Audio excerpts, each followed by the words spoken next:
Bonjour mes chères vierges, je vous remercie de me retrouver dans le cadre de ce taroscope du mois de juin. J'espère que vous allez bien et je vous remercie pour les commentaires que vous avez laissés sous mes vidéos le mois dernier. N'hésitez pas à refaire la même chose, comme je vous expliquais, ça fait plaisir d'avoir un retour par des likes ou un petit commentaire puisque je parle au fond toute seule. Donc n'hésitez pas en plus à vous abonner à ma chaîne si vous ne l'avez pas encore fait, ça vous permettra de ne pas rater les prochains taroscopes et les concours que j'organise ponctuellement et exclusivement sur ma chaîne YouTube qui vous permet de remporter des tirages gratuits et puis de me retrouver également sur mes pages Facebook et Instagram. N'hésitez pas à le faire puisqu'il s'y trouve chaque mois des concours qui vous permettent de remporter également une voyance gratuite réalisée par mes soins. Vous avez le lien de mes pages Facebook et Instagram en descriptif de cette vidéo, donc n'hésitez pas à m'y retrouver. Donc, que nous réserve ce mois de juin? Alors, la première énergie que nous avons, elle se trouve dans les aspects positifs. Elle est incarnée par le chariot, qui est une âme majeure du tarot de Marseille, qui va encourager, faciliter tout ce qui est de l'ordre du voyage et des transport. Le chariot, c'est le bon moment pour s'acheter une voiture. C'est le bon moment, plus simplement, pour réaliser un petit déplacement. Alors, vous allez me dire, en cette période de déconfinement, c'est mieux comme ça. Mais effectivement, on est dans l'idée de petits déplacements avec le chariot. On n'est pas avec la carte du monde, on n'est pas avec la carte du mât. Ça peut être un voyage qui est réalisé sur une journée ou sur quelques jours et qui pourrait faciliter vos affaires puisque la carte se trouve dans les aspects positifs. Ce mouvement, ce déplacement, aussi court soit-il, pourrait grandement faire avancer les démarches que vous avez notamment engagées auprès de quelqu'un ou auprès d'une structure en espérant avoir un retour ou des réponses parce que la carte du chariot, c'est vraiment l'idée d'aller chercher son succès. Il y a l'envie de faire en sorte que les choses connaissent une mutation, on veut une transformation de la situation et on s'en donne les moyens. Il y a encore peut-être quelquefois des situations encore un peu ambivalentes qu'on va essayer de justement, on va dire équilibrer, permettre que tout ce qui soit ambivalent s'harmonise pour pouvoir activer une situation, pour pouvoir maîtriser un problème. Donc, et pour ce faire, un déplacement peut être bienvenu. C'est la lame qui symbolise aussi le travail dans son ensemble. Donc la carte du chariot va plus aisément nous parler d'un déplacement dans un cadre professionnel ou pour obtenir un boulot. Alors, le déplacement peut se faire en juin, mais vous n'obtiendrez la réponse que toute fin juin ou peut-être début juillet. On peut voir ça aussi avec le 8 de bâton, on le verra. C'est parce que vous cherchez des investisseurs, un financement, un client ou quoi au caisse, parce qu'on voit aussi en vibration la carte du diable, et donc qui nous parle d'argent quelquefois. Donc avec le chariot, on peut se dire que il y a des démarches très fortes pour vous à réaliser. Il faut vous donner les moyens d'avancer pour que il y ait de l'argent qui rentre ou que votre situation professionnelle connaisse une véritable avancée. Et donc il y a cette idée de devoir soit négocier, plus simplement, avec quelqu'un, on va le voir dans ce cas-là avec la reine des épées dans les obstacles, quelqu'un qui est très très dur en affaires. Et donc il va falloir être un petit peu comme le diable, on le verra, peut-être pas fourbe, mais pas y aller frontalement. On va trouver des moyens et des méthodes on va se faufiler entre les gouttes pour essayer d'arriver à faire courber la volonté de quelqu'un qui s'obstine et nous empêche d'avancer dans le dialogue que le chariot entretient avec la reine d'épée, mais on verra la reine d'épée dans quelques instants. Le chariot, c'est une carte où on se donne au fond les moyens d'arriver à notre but. C'est en nous déplaçant, mais ça peut être plus simplement une force de travail. Donc c'est une bonne période pour trouver du boulot. Le 8 de bâton va nous le confirmer, qu'on a des actions qui sont menées dans ce sens-là, mais qu'il y a des obstacles, et notamment peut-être un obstacle majeur. On le verra à travers la reine d'épée. Sur le plan plus affectif, ça peut être, notamment avec le diable pas très loin, ça peut être l'idée d'une aventure, quelque chose dans le cadre d'un déplacement ou avec avec quelqu'un qui cherche plus une aventure ou à nous séduire ou à voilà quelque chose un peu flamboyant. On peut avoir le côté un peu passion charnel qui peut rejaillir à travers notamment la carte du diable, mais qui reste très en superficie. Il n'y a aucune connexion intellectuelle avec cette personne. Et dans ce cas-là, on pourrait en déduire que c'est un signe d'air en voyant la reine d'épée. Donc, nous y voilà avec cette reine d'épée dans les obstacles qui posent problème. Alors, la reine d'épée, ça va être généralement un signe d'air. Hein. Donc, Gémeaux, Balance, Verseau, et qui peut être la personne avec laquelle on a cette aventure ou ce projet professionnel pour s'enrichir, mais qui est soit très égoïste et qui va nous poser problème. C'est quelqu'un dont il faut se méfier sur le plan matériel et financier parce que elle est très critique et elle peut être très froide, très chirurgicale et se foutre bien de ce que l'on veut, ce que l'on ressent ou ce dont on a besoin, tant que son intérêt à elle et son plan et sa stratégie est en train de passer à l'application, parce que c'est une stratège, la reine d'épée, elle marche très bien au niveau du cerveau. Donc c'est pas l'ennemi qu'on a envie de se créer. Hein. Donc avec elle, on pourrait avoir une affaire en cours, matérielle, professionnelle, etc. Il va falloir négocier avec cette femme. Va pas falloir croiser le fer avec elle parce qu'elle peut être terrible et sa colère peut être très nous vulnérabiliser très forte. Donc elle a du pouvoir, elle agit dans l'ombre, donc mieux vaut pas aller lui souffler dans les oreilles. Maintenant, cette reine d'épée, ça peut être cette personne avec qui vous avez une aventure. Mais là, c'est pareil, c'est-à-dire que cette personne, elle cherche juste à prendre son plaisir là où il se trouve et la situation elle va rester en suspens. Il n'y a pas à espérer de voir émerger une relation amoureuse. Hein, ça n'a pas lieu d'être avec voilà déjà le chariot qui nous indiquait quelqu'un qui voulait plus une aventure et le diable qui reste quand même sur un plan assez physique et ça va pas plus loin. Et donc cette reine d'épée, voilà, ça peut être cette personne-là avec laquelle il faut jouer un peu pas d'écoute justement, mais d'intelligence, de subtilité et de nuance pour pas être dans le conflit, mais plutôt dans des négociations, on va être dans la séduction, hein, pour voir nos affaires aboutir favorablement si on n'est pas sur un aspect amoureux.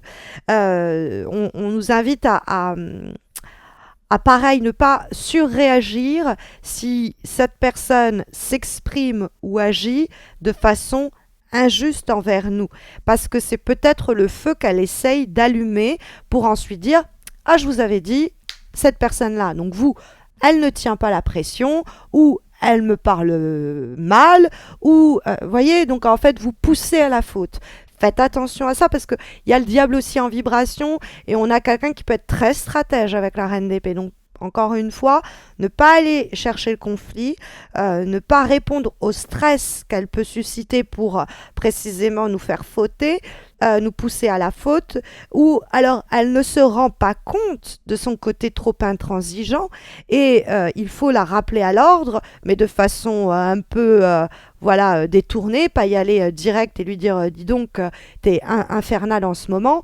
mais lui dire ça va pas, je te sens un peu stressé, raconte-moi, est-ce que je peux t'aider, pour lui faire comprendre que dans le quotidien, c'est très dur. Maintenant, la carte de la reine d'épée, elle peut vous représenter et elle peut vous inviter à ne pas adopter l'attitude qui lui est propre, c'est-à-dire que quand quelque chose n'avance pas comme vous le souhaitez ou quand quelqu'un ne se comporte pas comme vous le voudriez, lui dire de façon très acerbe, lui dire avec des propos très durs, vous n'obtiendrez rien. Là, le mois de juin, c'est le miel, c'est pas le vinaigre. Hein. C'est vraiment, vous attirerez ce que vous voulez, vous arriverez à vos fins uniquement si vous passez par des moyens souples, douces, stratèges. Le diable, il sait caresser dans le sens du poil quand il y a besoin. Et il apparaît précisément en vibration. Après, vous pourriez être vous-même face à quelqu'un qui a de la poigne, du pouvoir, ou vous pourriez être vous-même la personne avec ce postulat, c'est-à-dire vous êtes en capacité d'action, de décision. Ne soyez pas trop abrupt. Hein. Le diable qui est en vibration et que nous avons donc comme troisième énergie à étudier, que je vous présente, est une carte qui peut jouer en votre faveur avec la carte du chariot. C'est là où je vous disais on a une relation explosive mais qui reste éphémère. C'est l'aventure d'une nuit ou le temps que la personne est en déplacement dans notre zone. Ça peut être aussi l'idée d'une affaire professionnelle qui pourrait s'avérer être très, très fructueuse pour vous sur un plan financier, à condition qu'on arrive à négocier habilement avec cette reine d'épée qui, elle, nous propose crée des obstacles, quoi. Elle est loin de vouloir être de notre côté. Elle est difficilement influençable, la reine d'épée. Elle peut être d'ailleurs des fois un peu opiniâtre. Mais donc, le diable, ça peut être cette reine d'épée, cette influence, cette énergie un peu néfaste et qui peut-être se met en travers de nous et des désirs qui sont les nôtres. Peut-être que c'est l'objet même de notre désir que cette reine d'épée, c'est-à-dire un signe d'air, qu'importe que ce soit une femme, hein, c'est juste Gémeaux, Balance ou Verseau. On désire cette personne, mais elle est terriblement dure avec nous. Et donc, est-ce que le jeu en vaut la chandelle? Pourrait-on ici entendre et comprendre par l'association de ces énergies? Mais le diable, en termes de vibration, il nous dit quand même, il énonce une période de tension, d'opposition, une période haute en couleurs, mais de laquelle on peut sortir quand même avec le chariot victorieux. On peut mener cette situation, être assez stratège pour semer ce que ensuite, dans quelques semaines, on pourra récolter en arrivant à contourner les énergies néfastes de la reine d'épée, donc ce personnage, cette situation, ou nos propres attitudes et comportements, afin d'obtenir des résultats. Parce qu'on sent quand même un tirage très actif, donc on peut être aussi, il faut être plus dans l'action que trop dans la réflexion ou la communication. Hein, la reine d'épée, c'est la reine de la sphère du mental, et donc comment on appréhende les choses, et donc comment on complexifie des fois problématiquement une situation. Donc pas de mental ou pas trop de mental dans les problématiques que l'on rencontre, et puis pas trop de discutaille, entre guillemets, pas trop de communication, ça pourrait nous porter préjudice, puisque on est chariot, diable, qui sont deux cartes très actives, et qu'en plus, comme dernière énergie, avant-dernière énergie pour ce mois de juin, comme direction pour ce mois de juin, nous avons la carte du 8 de bâton, et qui nous parle précisément de mettre des actions en place. Le 8 de bâton, on se décarcasse pour mettre des choses de façon concrète en route. Et le 8 de bâton, bon, il y a encore des obstacles, il y a encore des éléments qui nous ralentissent. On pourrait être même un peu tapé du pied en se disant, bon, ça vient là et ça vient pas. Alors que tout semble être quand même sur le bon chemin, mais on voudrait que ça arrive plus vite. Peut-être que l'on doit attendre à ce moment-là que d'autres reviennent vers nous, que des décisions soient révélées, des validations vous soient délivrées, et que pendant une période vous êtes dans une latence où rien ne bouge, et pour autant on vous invite à ne pas forcer les choses. Ça pourrait sinon faire boomerang et faire un retour de flamme qui sera pas bon pour nous. Donc ça peut être plus simplement qu'on attend certaines nouvelles. Donc dans ce cas-là, si la reine d'épée ne revient pas vers nous, ne pas la relancer brutalement en disant vous deviez revenir vers moi, j'attendais ta réponse, de pas y aller comme ça, mais plutôt d'aller dans comment ça va, j'ai entendu ça, ça m'a fait penser à toi, et ne même pas signaler ce à propos de quoi en fait on envoie ce message, pour que l'autre d'elle-même revienne et nous dise ça fait plaisir que tu penses à moi, tiens, ça me fait penser qu'on avait parlé de ça, je te l'ai toujours pas envoyé, je m'en occupe cette semaine. Vous voyez, c'est plutôt cette manière-là d'agir qui va être porteuse. Pareil sur le plan affectif, si on tend trop de perches à la personne qu'on vient rencontrer, elle risque peut-être de prendre de la distance, de nous trouver trop collants ou quoi, donc mieux vaut la laisser venir à nous. Alors effectivement, il y a quand même quelques délais, quelques retards, mais il y a un changement que l'on espère, que l'on attend et qui se prépare, mais qui met un peu de temps à arriver. C'est pour ça peut être des nouvelles que l'on espère, et le temps que cela nous parvienne, ce sera peut-être plutôt la fin du mois de juin. Sinon, les démarches sont engagées en juin et porteront leurs fruits dès début juillet, par exemple. Comme avant-dernière énergie, nous avons une lame issue d'un nouvel oracle que j'ai le plaisir de vous présenter, qui est de Starseed Oracle. Et nous avons la carte des ancêtres, Star Ancestor, désolé pour mon anglais, et qui nous parle de secrets cachés, et donc qui nous parle de révéler des choses qui ne sont pas encore connues, des vérités comme enfouies, et il y a cette idée de regarder un petit peu plus en profondeur la situation, de ne pas perdre sa sagesse à vouloir aller trop vite, pas suivre le bon rythme des choses, pour peut-être révéler, dévoiler certains éléments et facteurs essentiels pour notre avancée, et que seule, par exemple, une situation où on va y aller sans y être trop frontal, avec les recommandations qui vous ont été données, c'est seulement cette attitude-là qui va permettre de révéler d'anciens secrets ou d'anciennes choses. Alors, quelquefois, ça peut être l'idée que quelque chose vous est transmis au cours du mois de juin, et ça peut aider plus simplement vos affaires sur un point plus technique de la situation ici évoquée.